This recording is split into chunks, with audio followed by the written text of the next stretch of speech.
Olá, tudo bem? Espero que você esteja tendo um ótimo tempo conosco aqui, seja assistindo nossos vídeos, ouvindo podcast. A nossa esperança é que isso seja uma ótima ferramenta para trazer valor para a sua vida, para que você seja edificado. E se você quiser algum dia visitar-nos e conhecer o nosso trabalho, fique à vontade. Nós estamos aqui em Volta Redonda, sempre aos domingos, às 10 horas da manhã ou às 7h30 da noite. Vai ser um prazer te receber. No mais, fique conosco, aproveite o conteúdo, que Deus te abençoe. Um abraço. A gente está no meio de uma série falando sobre as parábolas.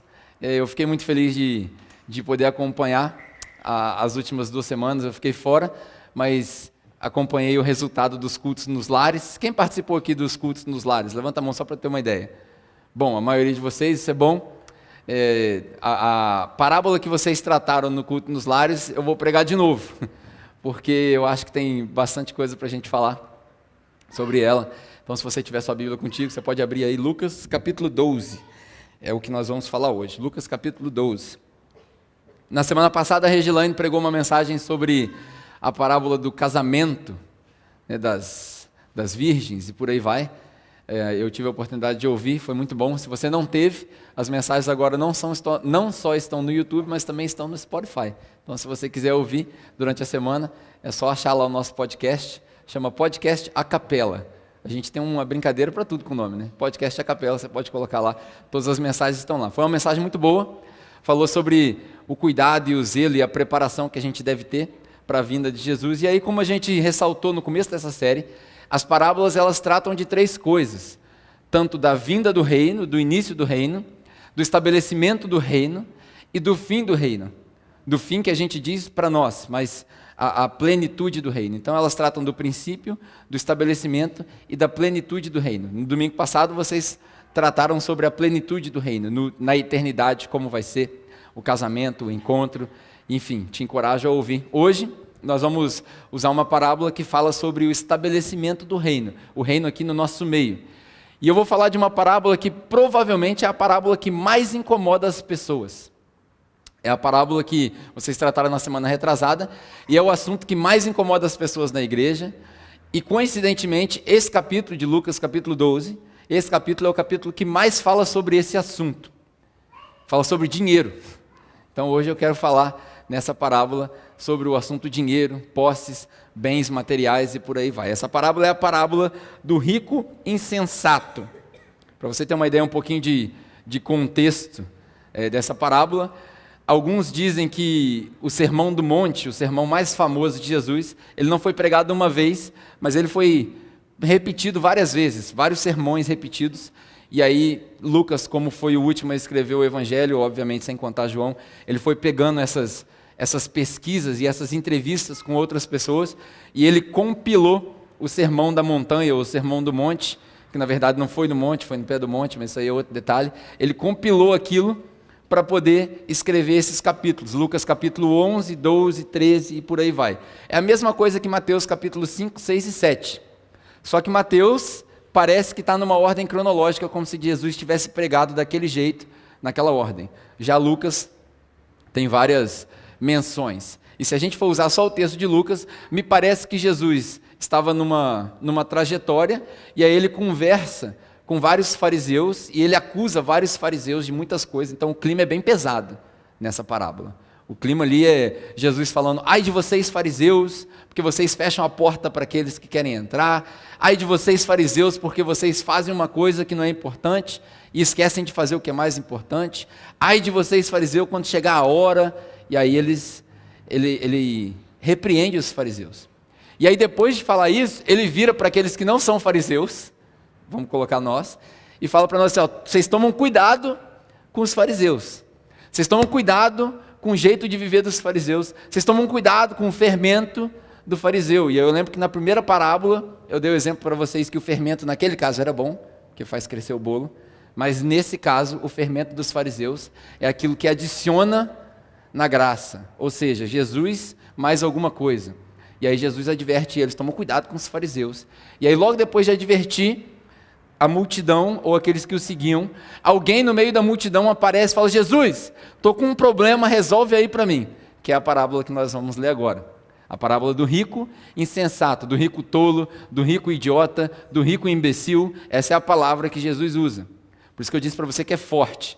É forte, primeiro, porque Jesus é agressivo, e segundo, porque ele trata de um assunto que a maioria das pessoas não gosta que sejam tratados, principalmente na igreja. Na capela, uma igreja, para quem não gosta de igreja, muita gente veio para cá machucado com dinheiro. Mas é importante que você saiba que Jesus também tratou dessas coisas. E aí Jesus... Eu acho que essa parábola é um contexto muito bom para nós. Primeiro, porque o Brasil vive numa crise financeira, é bom a gente aprender os parâmetros de Jesus a respeito de dinheiro.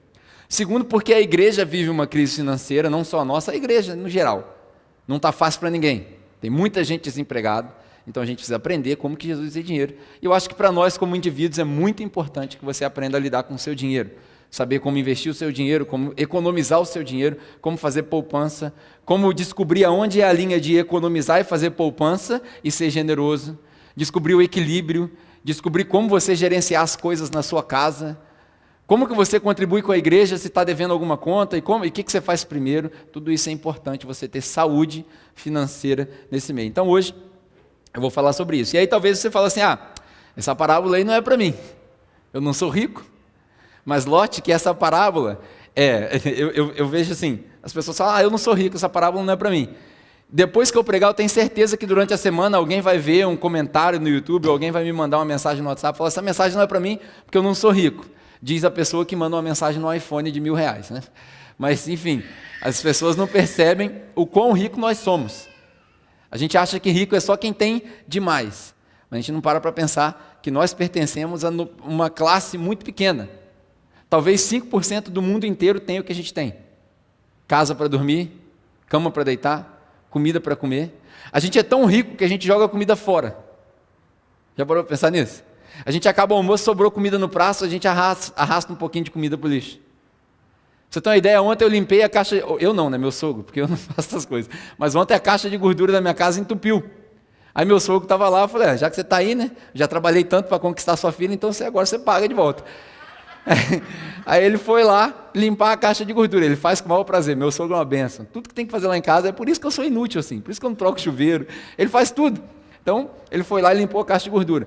Sem brincadeira, eu tirei um balde do tamanho desse carrão aí de gordura que tinha lá dentro. O que é aquilo? Resto de comida. Dentro da caixa de gordura. Isso porque aquilo ali já passou pelo filtro do que vai no lixo. Eu tenho certeza que nossa casa é assim também. Porque nós somos tão ricos que a gente tem 2 pares de tênis. Hoje de manhã os meninos estavam me zoando ali da minha botinha e tal. Eu tenho 2. Uma marrom e uma preta. A gente é tão rico que a gente tem 2 casacos. Sabe aquela parábola de Jesus fala assim, se te pedirem o seu casaco, você dá a túnica também. A gente tem 2, 3, 4, 5. As mulheres, então, quantidade de sandália. Lá em casa tem 2 armários. Os meus sapatos ficam em uma gaveta. O outro armário inteirinho é sapato da Naline. A gente é tão rico que a gente tem sobrando. Mas essa parábola realmente não é para mim. Mas note que essa parábola é do rico insensato. Você pode até não ser rico, mas insensato todo mundo é um pouco. Todos nós somos um pouco tolo. Tem um ditado que diz de médico e louco, todo mundo tem um pouco. Nessa parábola, quando Deus repreende o cara, ele fala assim, louco.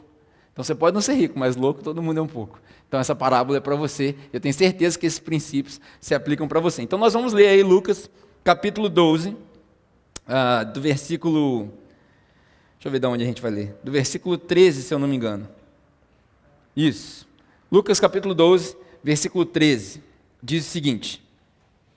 Alguém na multidão, Jesus tinha pregado para a galera, ele fala, alguém na multidão lhe disse, mestre, vê que ele trata Jesus com respeito, mestre, fala para o meu irmão que divida a herança comigo. A gente vai passar de versículo em versículo falando dessas lições aí. E aí Jesus respondeu, quem me designou juiz ou árbitro entre vocês? Então lhes disse, cuidado, fiquem de sobreaviso contra todo tipo de... Fiquem de sobreaviso contra todo tipo de ganância ou avareza. Esse é o assunto de hoje. A vida de um homem não consiste na quantidade dos seus bens. Então lhes contou essa parábola, que quer ilustrar o ponto que ele estava dizendo. A terra de um certo homem rico produziu muito, e ele pensou consigo mesmo, o que eu vou fazer? Não tenho onde armazenar a minha colheita. Então ele disse, já sei.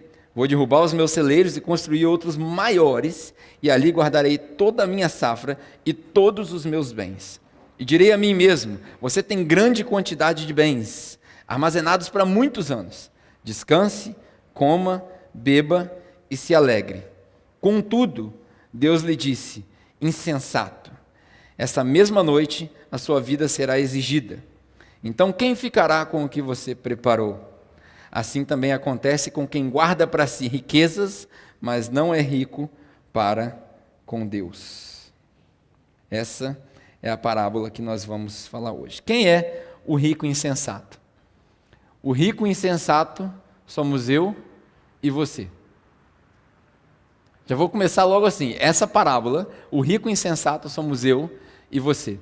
Ou porque a gente está sempre em busca de aumentar o nosso patrimônio, o que não necessariamente é ruim, ou porque a gente está preocupado demais com aquilo que não importa. O rico insensato somos nós. Ah, é errado a gente acumular patrimônio? Claro que não.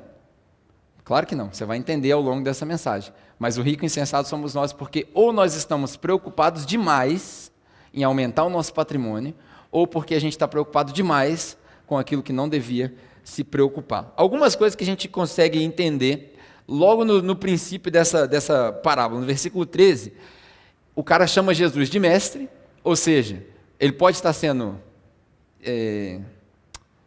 como é que a gente fala isso? Ele pode estar sendo sarcástico com Jesus, ou ele realmente acha que Jesus pode resolver o problema dele. E aí ele vira e fala assim: Jesus, fala para o meu irmão dividir a herança comigo. Por que essa frase é significante? Talvez a gente lê e passa despercebido e não entende por que isso é importante. Naquele contexto, dividir a herança já era um problema. Já era um problema. Da mesma maneira que hoje, quem tem muito patrimônio, a gente espera até o dia da morte daquela pessoa para que o patrimônio seja dividido entre os filhos. E quem tem muito dinheiro, até hoje esse costume é assim. Eles não dividem o patrimônio entre os vários filhos. Eles colocam tudo naquilo que...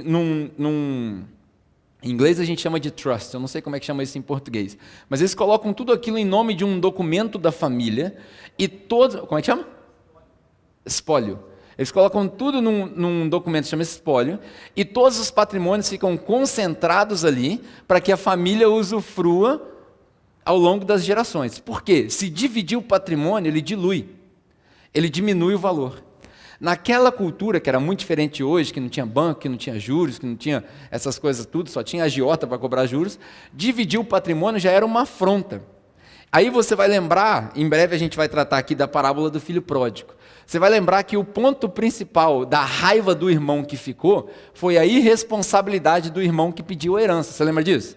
Na parábola do filho pródigo, o mais novo vira e fala assim: pai, me dá a minha herança, me dá a minha parte que eu vou embora e vou gastar tudo.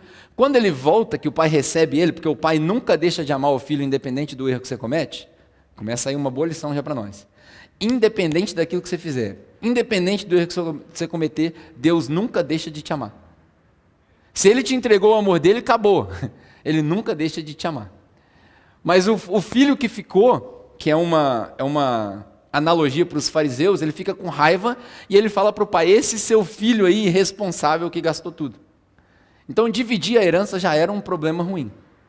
E aí você vê, quem já passou aqui por situação de litígio, de ter que dividir herança e essas coisas, sabe muito bem que eu estou entendendo o rolo que dá. Morre alguém na família, e aí irmão briga com irmão, primo briga com tio, é uma bagunça danada.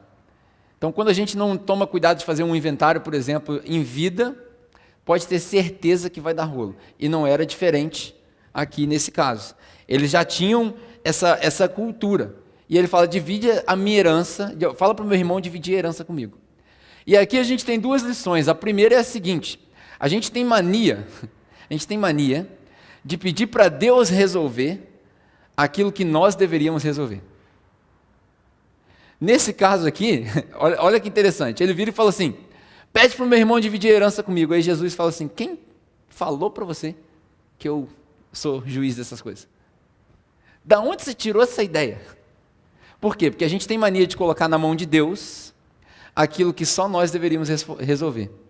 E por outro lado, a gente tem mania de se intrometer e tentar resolver aquilo que só Deus resolve. Isso acontece direto. A pessoa está precisando de um tempo de oração, a pessoa está precisando ficar sozinha com Deus e a gente vive enchendo o saco. Na igreja é muito comum a prática da visita pastoral. Muito comum isso. As pessoas falam assim, pô, você faz muito pouca visita, né? Todo mundo que já passou um problema aqui, um problema familiar, um problema no casamento, recebeu uma mensagem minha falando o seguinte: eu gostaria de ir aí, posso? Todo mundo. Por quê? Porque eu prefiro respeitar a privacidade e o tempo da pessoa com Deus. Porque eu não vou resolver nada. O máximo que eu vou fazer lá é ouvir.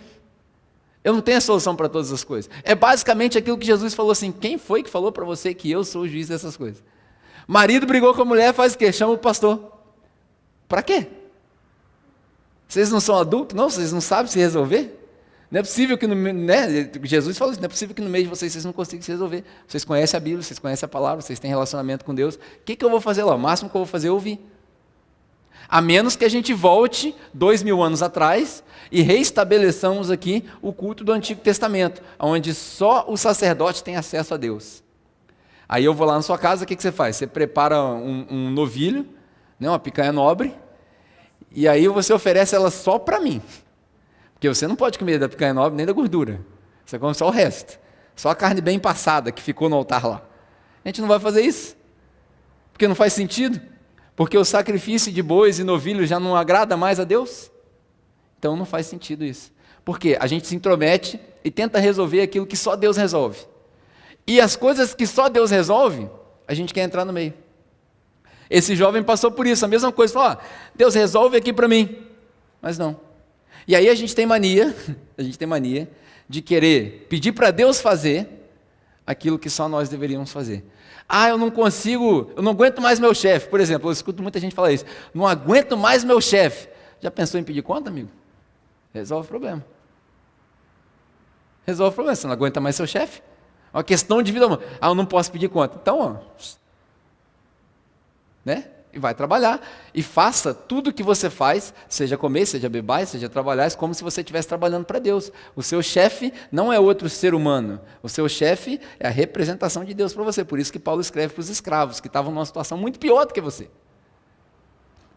Eu queria muito passar nessa prova, não consigo passar na prova. Já pensou em estudar? Parar de orar e estudar? Faz mais sentido. Por quê? Você acha que Deus vai fazer um milagre só na sua cabeça e vai dar só para você as respostas? Deus é injusto agora, e aí o cara que estudou não vai passar e você, por um milagre, sem estudar, passa. Deus é esse? Não faz sentido. Não faz sentido nenhum. A gente usa Deus, né? Uma outra situação que eu coloquei aqui. Eu não consigo arrumar emprego. Já pensou em mudar de área? Eu formei em medicina. Medicina tem emprego para todo mundo, né? Esse é um péssimo exemplo. Mas formei em arquitetura.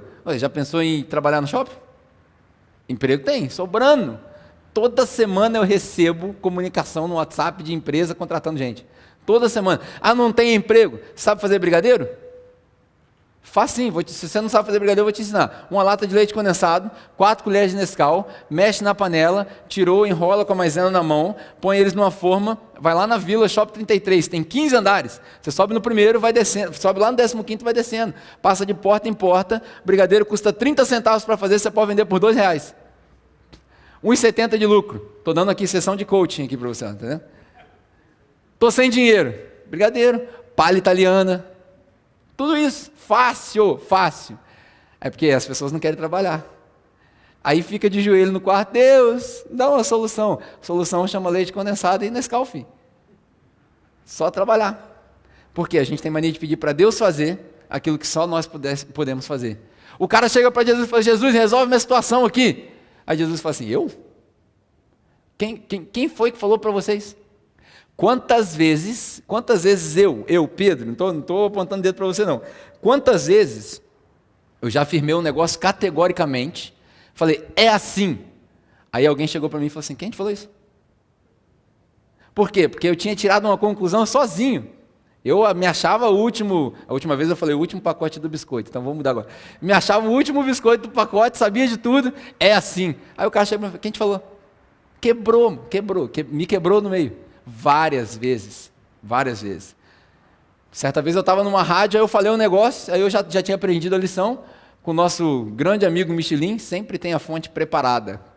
Aí, na hora que o cara falou assim, de onde você tirou isso? Eu te respondo já abri aqui, mandei o livro para ele, a página e a referência grifada. Está aí, ó.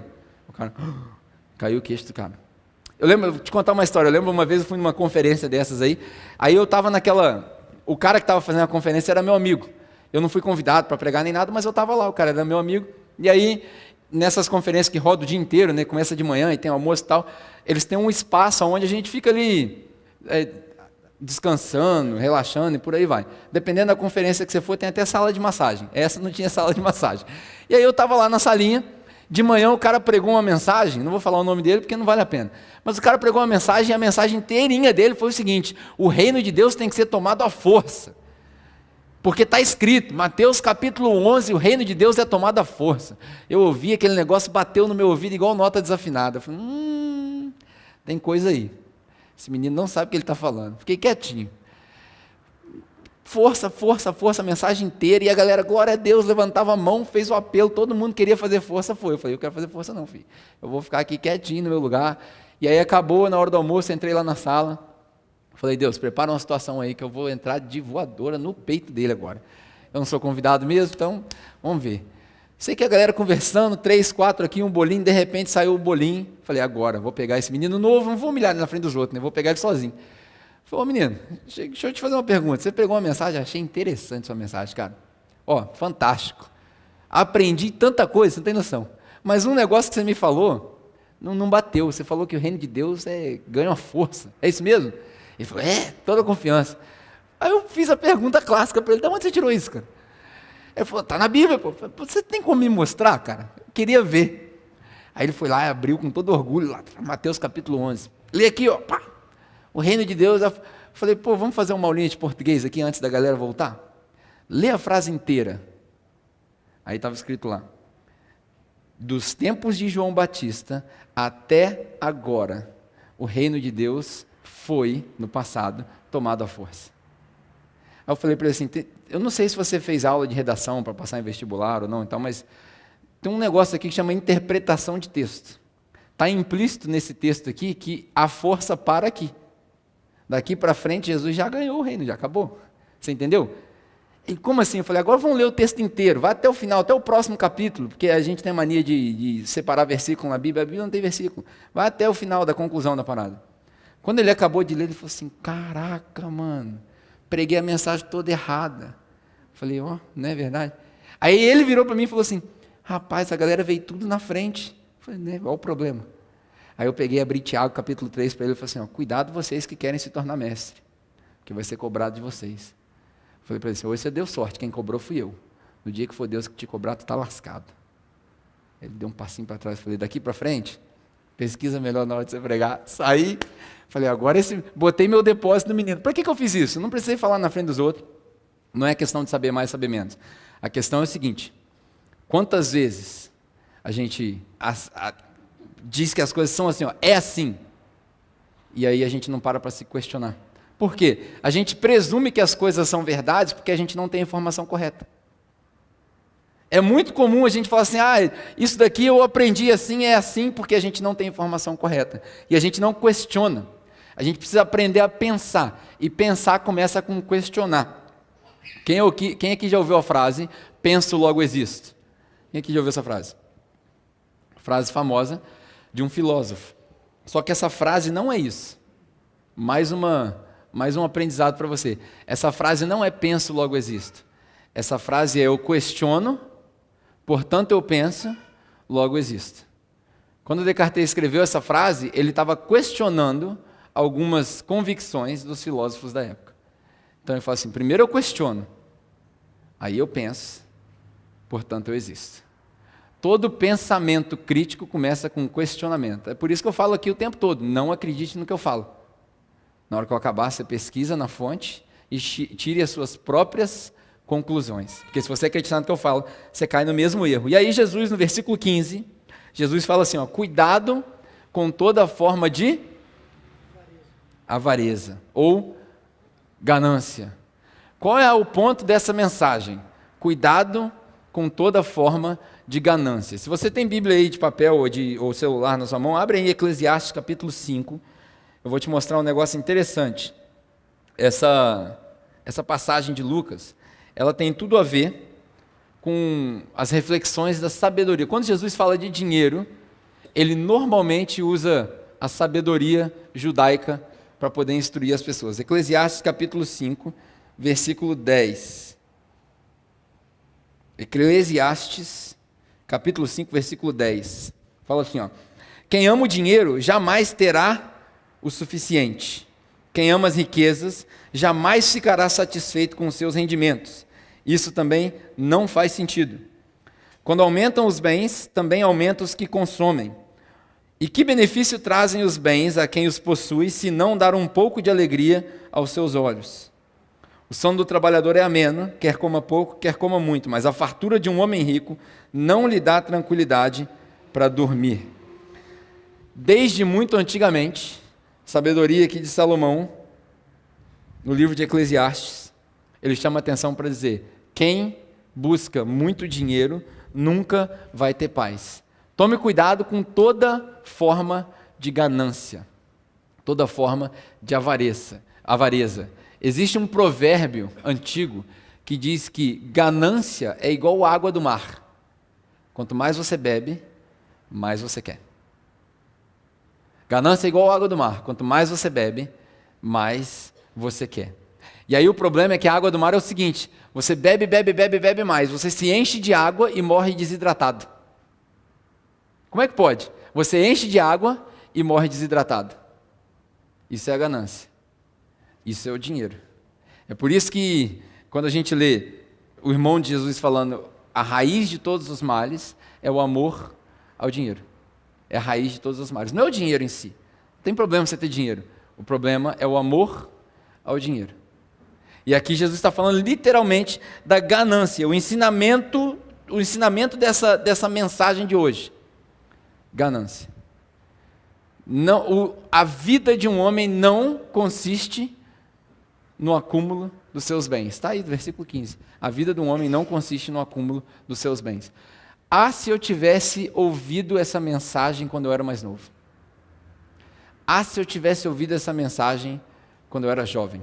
Porque hoje eu já estou ficando velho.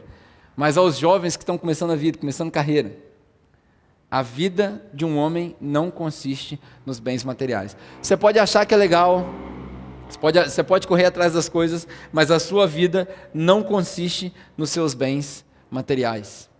A vida não é só isso. Pode ter certeza. Se você tiver a oportunidade entre ter uma experiência e viajar o mundo e acumular bens, viaje o mundo. Porque os bens são corrompidos. Eles corroem. Por isso que Jesus fala: não ajuntem tesouro aonde? Onde o cupim destrói e a traça come. É isso aqui. Junta tesouro no céu.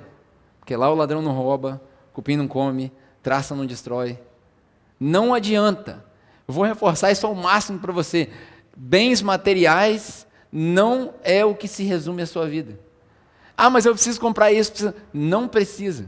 Você vai ficar surpreso com a quantidade de coisas que você tem e que você não precisa. Eu te aconselho a fazer uma limpa no seu guarda-roupa de 3 em 3 meses. Elimina.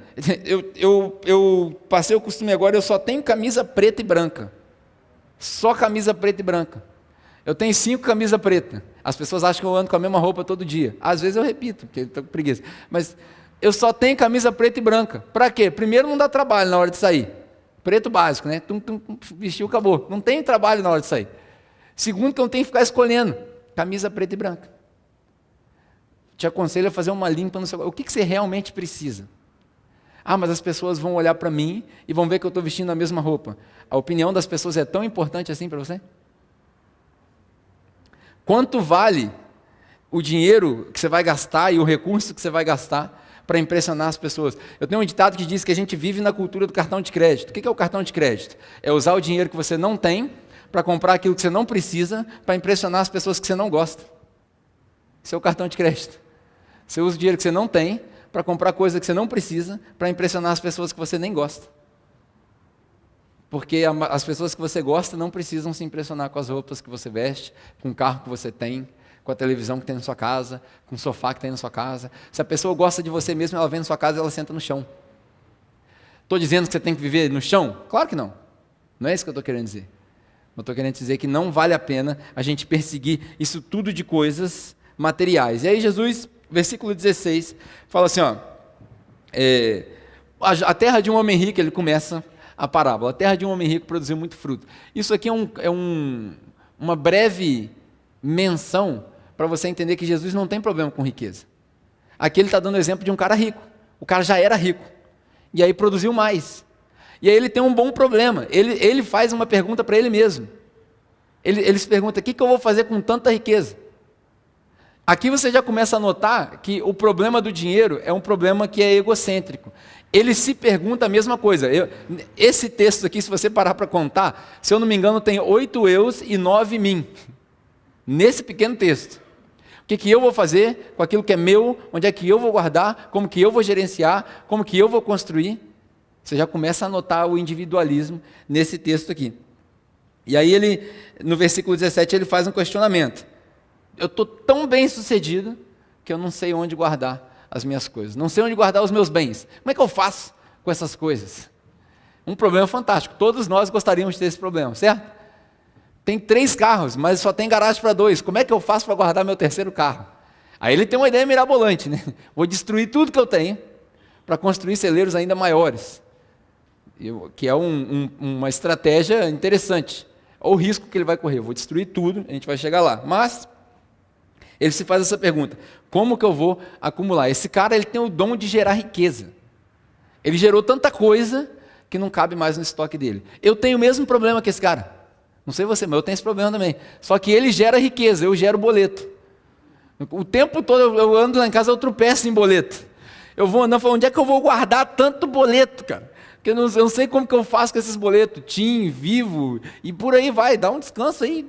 É muito boleto. Eu gero boleto assim, sai do chão assim, ó, uf, do nada. Na hora que eu acho que acabou tudo, chega um no celular, chegou uma conta. Eles avisam com a paz, né, uma plenitude de vida. Olá, boa tarde. Gostaríamos de avisar que a sua conta ainda não foi paga. Eu olho, demônio. Eu tenho o dom de gerar boleto. Esse cara tinha dom de gerar conta, de gerar riqueza. Eu gero boleto. Mas o princípio é o mesmo. O princípio é o mesmo. Se você aplicar e inverter, você vai gerar riqueza. E aí no versículo 18 e 19, ele fala, eu vou destruir tudo. Eu vou destruir tudo para guardar. O que é isso? O que é isso? Eu vou te dar uma outra aulinha de coach. Esse cara aqui, ele entendia de economia. Porque ele gerou tanto grão, tanta coisa, que ele tinha 2 soluções. A primeira é, eu vendo tudo que eu tenho, põe no mercado, põe tudo. E aí o mercado funciona da seguinte maneira, quanto mais oferta e menor a demanda, mais barato o produto. Quanto menos oferta e maior a demanda, mais caro o produto. Entendeu? Como é que funciona? O mercado funciona assim. Se você tiver... Eu me aventurei agora a trazer uns tênis lá de fora para vender os tênis. Estou fazendo jabá aqui. Quanto menor a oferta, maior a demanda, maior o preço. Quanto maior a oferta e menor a demanda, menor o preço. Essa é a economia do mercado. Esse cara entendia disso. Ele falou, opa, peraí. Se eu vender tudo agora, o preço do meu grão vai lá embaixo. É assim que os Estados Unidos fazem com o petróleo. Toda vez que você vê o preço da gasolina subir, é porque os americanos e os sauditas estão retendo o petróleo, porque eles sabem que vai vir uma crise no mercado. Então, quando você quer aumentar o preço de qualquer mercadoria, você retém para você mesmo. E se você tiver dinheiro, cash flow, fluxo de caixa, hoje eu tô sinistro aqui na venda. Se você tiver cash flow lá no seu negócio, você tem o suficiente para segurar a mercadoria até quebrar os concorrentes. É assim que funciona no mercado. Esse cara entendia disso, ele falou assim, eu não vou vender tudo agora, o que eu vou fazer? Eu vou reter toda a minha produção, porque o preço aumenta, eu vendo pelo dobro de preço, e aí cobre o custo que eu vou ter para derrubar tudo que eu construí. Cara, ele é inteligente. Nesse ponto de vista, nessa perspectiva, a gente pode aprender com ele. Só que ele corre um risco muito grande, porque para acumular uma porção a mais, só uma porção a mais, ele tem que destruir tudo que ele tinha. Para acumular uma porção a mais, ele tem que destruir tudo que ele tinha. Todo mundo que busca dinheiro, avareza, ganância, vai chegar uma hora que vai ter que tomar essa decisão. Para conseguir um pouco a mais, eu tenho que arriscar tudo que eu tenho. É nessa daqui que a maioria de nós caímos. É nessa jogada aqui que a gente cai. A vida com dinheiro é um jogo de cassino. E o cassino nunca perde. Só quem perde é o cliente. Você pode ganhar a primeira, você pode ganhar a segunda, você pode cair na besteira de achar que você sabe a hora de parar. A gente nunca sabe a hora de parar. Sabe por quê? Porque o coração do homem é ganancioso. A gente quer mais. E a gente continua bebendo água salgada até desidratar. E aí na hora que desidrata, a gente morre boiando na praia. Na esperança de conseguir mais. Ao passo que a gente deveria entender que a gente precisa de menos, e menos, e menos. Essa é o problema que está acontecendo aqui. Esse cara ele não tinha um problema de dinheiro. Ele tinha um problema de gramática. Pra você pegar a ideia. Esse cara não tinha um problema de dinheiro. Ele tinha um problema com gramática. Por que gramática? Porque o verbo enriquecer não se conjuga no singular. O verbo enriquecer não serve para conjugar no eu. Eu enriqueço, eu enriqueço, eu enriqueço. O verbo enriquecer tem que ser conjugado no plural, para nós. É por isso que Paulo dá uma recomendação que ele fala, aquele que roubava, que não roube mais e trabalhe. Para que ele trabalha? Para poder ganhar e ter com o que dividir com os outros. Olha a nuance do fruto do trabalho. Quando o trabalho era castigo, quando o trabalho foi castigo, lá em Adão, que Adão pecou, e aí Deus vira e fala assim, do suor, pegou? É castigo. Trabalho no Antigo Testamento é castigo. Trabalho no Novo Testamento é bênção. Por quê? Porque no Novo Testamento, o fruto do trabalho é para dividir. No Antigo Testamento, o fruto do trabalho vem do esforço do próprio homem. Então hoje, o que você tem que fazer? Você tem que dar graças a Deus pelo trabalho que você tem. Por pior que seja, porque é o seu trabalho que te permite dividir com os outros. Porque no Novo Testamento é o contrário. No Antigo Testamento, quanto mais eu tenho, melhor para mim. No Novo Testamento, é melhor dar do que receber. Viver o novo é muito mais difícil do que viver o antigo. Muito mais difícil. E eu me pergunto se você está preparado para viver o novo. Porque o novo é o seguinte, tudo que eu ganhei, eu ponho na mesa para dividir. Existe um ditado interessante que diz assim, se você tiver muita comida na sua casa, você não deve comprar uma geladeira maior para guardar a comida. Você deve comprar uma mesa maior para sentar mais gente na mesa. Ah, Deus está me abençoando tanto, eu vou comprar. Eu lembro que na minha casa, numa época quando eu era criança, a gente tinha 2 geladeiras em casa. Por quê? Meu pai abrigou 13 pessoas em casa. E aí, nessa história, eu posso te mostrar os 2 aspectos. Tinha 2 geladeiras porque tinha muita carne para botar muita comida na mesa. A gente tinha 3 mesas em casa, comia na mesa e 2 mesas no quintal. Tinha muita gente em casa. Então a gente teve que criar estoque para muita gente. Quando você tiver muita comida, não compre uma geladeira maior, compre uma mesa maior, para sentar mais gente na sua mesa. Porque no novo é melhor dar do que receber. Isso é literal. Se você não estiver disposto a viver isso, você não está disposto a viver a nova aliança que Jesus te entregou. Não tem como a gente viver a nova aliança se a gente não entender desse princípio. Essa semana, estou quase acabando já, né? Eu estava estudando para ver se eu não ia falar besteira nessa passagem, e eu sei que talvez o conteúdo dessa mensagem seja muito simples para você. Mas eu ouvi uma pregação de 1967. Martin Luther King Jr. pregou uma mensagem numa igreja em 1967. Eu até fiz uma menção com o Instagram e tal. Eu falei, pastores, gravem as suas mensagens. Porque eu estava estudando uma mensagem de 1967, que estava gravada num áudio. E aí ele faz um desafio, ele compara os ricos insensatos com os ricos americanos, brancos da época, porque o Martin Luther King estava envolvido no movimento dos direitos civis. E aí ele fala com toda a potência dele dentro de uma igreja batista pequenininha, ele fala assim, eu sei aonde vocês podem guardar o tesouro de vocês. No estômago das crianças que vão para a cama com fome hoje à noite. Aquilo ali mexeu comigo, eu falei, cara, a gente fala isso todo dia, mas a gente não vive. Aonde eu vou guardar tudo isso que eu acumulei? No estômago daqueles que não têm. É o melhor banco. É o melhor banco, porque é melhor dar do que receber. Resumindo a história, o problema desse cara não era riqueza. O problema dele é avareza. O problema não é riqueza. O problema é avareza. Eu vou ler para você a definição de avareza, para você sair daqui hoje com isso bem claro. Avareza é um substantivo feminino que significa apego demasiado e sórdido ao dinheiro. Apego demasiado e sórdido ao dinheiro. É o desejo ardente de acumular riqueza. Avareza é a falta de generosidade, é a mesquinhez, a sovinice, nem sei o que é isso, a insignificância e miserabilidade. Isso é avareza. Hoje a gente vive num tempo, né, nessa era digital, a gente vive numa era onde tudo é dinheiro. Tudo é dinheiro.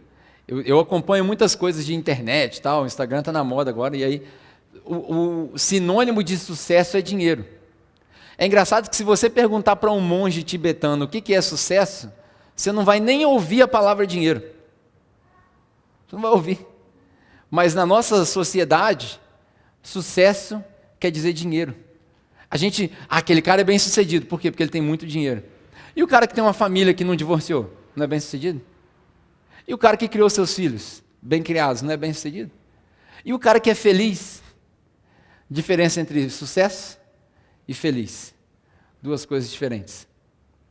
Eu vi uma história essa semana do cara falando assim, chegou para um jovem e falou assim, por que você está gastando tanto tempo estudando? Aí ele fala, porque eu quero entrar na faculdade. Para quê? Porque depois de entrar na faculdade eu vou arrumar um bom emprego. Para quê? Para eu poder ter uma boa família. Para quê? Para eu poder criar bem meus filhos. Para quê? Para poder mandar eles para a faculdade. Para quê? Para eles terem um bom emprego. Mas para quê? Para eles terem dinheiro. Mas para quê? Para eles poderem ter uma família. Mas para quê? Para eles poderem criar bem os filhos deles. Mas para quê? Para mandar eles para a faculdade. Mas para quê? E o ciclo não para. Por quê? A gente resumiu tudo no dinheiro. É a velha outra história. Chega o cara rico de férias na praia, aí vê o pescador no barquinho. Quem aqui já ouviu essa história? Vê o pescador no barquinho, pouca gente, né? O que você está fazendo? Estou pescando. Mas por que você não monta um negócio e chama pescadores? Para quê? Para você poder ganhar bastante dinheiro. Para quê? Para você poder comprar vários barcos. Para quê? Para você poder chegar um dia e tirar férias como eu. Aí ele olha para ele e fala assim, aham. Porque ele já vive ali. Ele já vive de férias. Sucesso e felicidade. Duas coisas diferentes. A gente precisa sair dessa sociedade que tudo, sucesso é igual dinheiro. Sucesso não é igual dinheiro. A gente entrou na cultura do coach, né? Falei aqui várias coisas de coach hoje. Nesse texto aqui a gente está explorando algumas coisas sobre avareza, mas a gente entrou na cultura do coach. Hoje é coach para tudo. Hoje tem coach de culinária, coach de como ser mãe, tudo é coach. Tem coach de pastor agora. Alguém falou aqui, tem coach de pastor, um absurdo. Você faz um curso de como crescer a igreja. Eu até pensei, falei, podia mandar uma mensagem para o Augusto Cury, que ele escreve um monte desses livros bacanas, né? Fala, Augusto, escreve um livro chamado Jesus, o maior coach de todos os tempos. De repente acaba com essa palhaçada desses caras vendendo curso para a igreja. Porque não tem curso para vender igreja. Não tem curso para crescer a igreja. Porque quem cresce a igreja é Deus. Não é o que a gente faz. Então, de repente, o Augusto Cury vê essa mensagem aí, né? Vamos botar um hashtag Augusto Cury lá, quem sabe ele não vê a mensagem. E aí ele escreve um livro desse. O problema desse negócio é a avareza. E a igreja, porque a gente está igualzinho ao mundo. Vai aqui como é que eu posso dizer? Para nós que nos chamamos igreja, nós que estamos aqui, quem vem de manhã no culto é crente mesmo, porque o pessoal gosta de noite, né? Então nós somos crente mesmo aqui. Vou falar um negócio íntimo, que talvez eu não fale de noite. A igreja está igualzinho ao mundo, cara. Igualzinho. Igreja bem-sucedida é igreja grande, que tem muito dinheiro, que as coisas são caras, que tem muita luz, e aí tem curso, tudo é pago na igreja, enfim, é um comércio. Essa é a igreja bem-sucedida de hoje. Aí a gente faz coach, a gente faz curso, a gente faz conferência para aprender, e aí agora tem curso online, o cara vende negócio online para poder... Essa é a igreja bem-sucedida de hoje. E a igreja está enfrentando o mesmo problema que o mundo enfrenta, a avareza.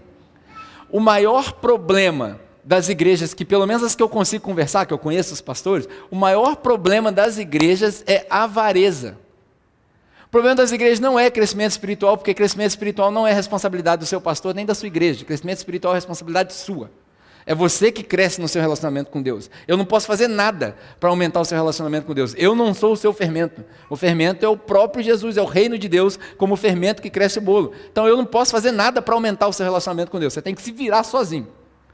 Igreja é um conjunto de pessoas, um conjunto daqueles que foram salvos, e aí a gente se reúne aqui, porque a gente quer se reunir aqui, tem gente que se reúne em casa, tem gente que não se reúne, mas a igreja não tem responsabilidade de aumentar o seu relacionamento com Deus. Então a igreja está igualzinho o mundo. A gente criou dependência, a gente faz uma palestra, quem dá a palestra é quem sabe mais, e dentro da igreja a gente tem o mesmo problema do mundo, o mesmo problema que esse rico aqui teve, a avareza. A avareza é o problema da igreja. Só que isso daí não é nem um paradoxo, isso é uma contradição, porque não tem como o crente ser avarento, não tem como. Ou você é crente, ou você é avarento, não tem como ser os dois. Não tem como você falar assim, eu creio em Jesus, Ele me salvou, eu creio na divindade dEle, e ser avarento. Não tem como um crente de verdade viver na busca de bens materiais e acúmulos de bens materiais em detrimento da obra de Deus. Não tem como. E agora eu vou apelar mesmo, me desculpe, eu estou falando com crente, não tem como. Você fala assim, eu não vou contribuir com a igreja porque eu tô querendo construir uma casa maior, um carro maior, comprar outro prédio. Você não é crente. Não tem como ser crente e ser avarento ao mesmo tempo. Por quê? Porque avareza é idolatria. E Deus não tolera idolatria. Por isso que Jesus fala, não tem como servir a dois deuses. Ou você serve a Deus, ou você serve ao dinheiro. O dinheiro é a única coisa que Jesus coloca no mesmo patamar de Deus. Jesus foi tão abusado a ponto de falar assim, Deus, dinheiro e o resto. E aí ele fala, não tem como servir os dois. Ou você serve a Deus, ou você serve ao dinheiro. Se chegar no ponto de você ter que decidir entre compra uma casa na praia e dar o dinheiro para a obra de Deus, o crente dá o dinheiro para a obra de Deus. Desculpe, eu sei que durante 3 anos a gente não apela com dinheiro, aqui a gente não fala. Mas hoje a gente precisa falar de dinheiro, é o contexto da parábola. Se você que tiver a escolher entre a obra de Deus e a obra do seu reino, se você não escolhe o reino de Deus, você não é crente, você é avarento. E avarento é idólatra, e idólatra não pode ser crente. Essa é a realidade do negócio aqui. Não tem como. Não tem como ser avarento e ser crente. Ou você é crente, ou você é avarento. Você precisa escolher. Foi o desafio desse cara aqui. É o mesmo desafio do jovem rico. Chegou para Jesus, como é que faz para herdar o reino de Deus? Obedece os mandamentos. Isso aí eu já faço há muito tempo. Então vai e vende as coisas que você tem. Está te atrapalhando. Tudo que vem na frente de Deus, vira outro Deus. Tudo que vem na frente de Deus, vira outro Deus. E aí uma dica para você, toda riqueza que não é compartilhada, vira ídolo. Toda riqueza que não é compartilhada, vira ídolo. E eu não estou falando só de dinheiro, estou falando do seu tempo, estou falando do amor que você compartilha com as pessoas, estou falando também de dinheiro. Toda riqueza que é acumulada para si mesmo, vira ídolo. E ídolo não é tolerado por Deus. E aí no versículo 20, para acabar, Jesus faz toda essa volta com ele. No versículo 20 ele fala, tolo. Porque o cara fala, eu vou construir para mim mesmo, eu vou fazer para mim mesmo, eu vou armazenar. Aí Jesus vira e fala para ele assim, você é um imbecil, tolo, idiota, essa é a palavra. Às vezes a pessoa fala assim, nossa, você pegou muito pesado. Se você tiver curiosidade para ler no grego, você vai ver Jesus chamando ele de imbecil. Idiota, sem senso, insensato, por isso está escrito insensato, que é mais light em português. Eu vou construir mais. É um imbecil. É um imbecil, porque a vida não consiste no acúmulo de bens materiais. E aí no final, o interessante é que Jesus fala para ele assim, assim é também com todo aquele que não é rico perante a Deus. Essa é a conclusão da mensagem de Jesus. No final das contas, você quer ser chamado de servo fiel ou de imbecil? Imagina, chegou o grande dia, Jesus voltou para nos resgatar. Nos apresentamos perante Ele no portão cheio de pérolas. Cheguei, Jesus. Ele vira para você é um imbecil. Tudo que você fez na sua vida foi o que eu falei para você não fazer. Você fez tudo errado, te dei tanta coisa para você poder investir no reino, você é imbecil. Aparte-se de mim, porque eu não te conheço. Nunca ouvi falar seu nome. Não sei quem você é. São todas as parábolas que a gente está contando aqui. Ou você quer ouvir servo bom e fiel? Porque a gente vive numa sociedade onde a gente troca o eterno pelo temporal. A gente facilmente troca o eterno pelo temporal. Por quê? Porque a gente não tem fé. A gente não teve um encontro com Deus. A gente não conheceu Jesus. Porque se você conhecesse Jesus, você saía de casa todo dia determinado a falar para alguém que Jesus ama ela. Se você conhecesse Jesus, você saía de casa determinado todo dia a entregar tudo que você tem. Se você conhecesse Jesus mesmo, você não se preocuparia com nada desse mundo. Porque logo depois dessa parábola, Jesus fala, olha para os passarinhos do campo, olha para os passarinhos nas árvores, olha para os lírios do campo. Nenhum deles trabalha, nenhum deles ajunta, e Deus no céu cuida deles. A sua vida não é mais importante do que isso? Portanto, meus irmãos, não se preocupem com aquilo que vocês devem comer, beber ou vestir, porque o Pai sabe daquilo que você precisa. Mas a gente não crê nisso. A gente não crê nisso. Eu te desafio a colocar no seu espelho uma frase assim, ó, Deus sabe do que eu preciso. Todo dia você acordar de manhã e ler, Deus sabe do que eu preciso. Deus sabe do que eu preciso. Se Ele sabe, se Ele é soberano, se Ele cuida de você, se Ele te ama, por que você se preocupa? Por que eu me preocupo? Por que eu me preocupo com os boletos, com as contas?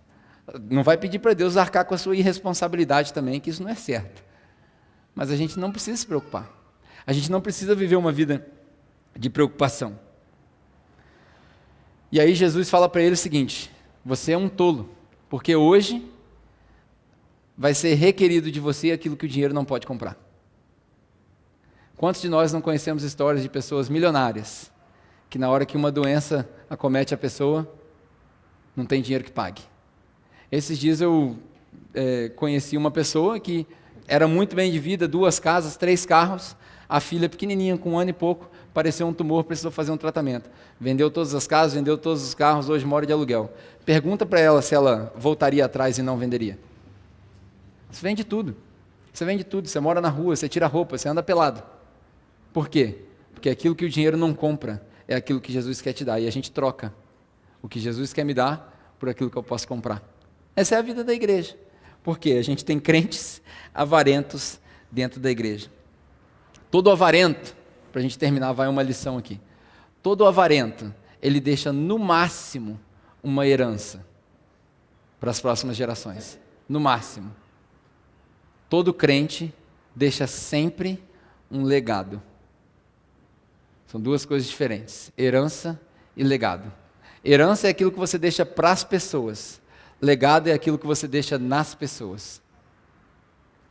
Todo crente deixa um legado, o avarento deixa no máximo uma herança. Daí eu vou fechar hoje com algumas perguntas. A primeira delas é o seguinte, qual é a sua situação com Deus? Você é rico para com Deus ou não?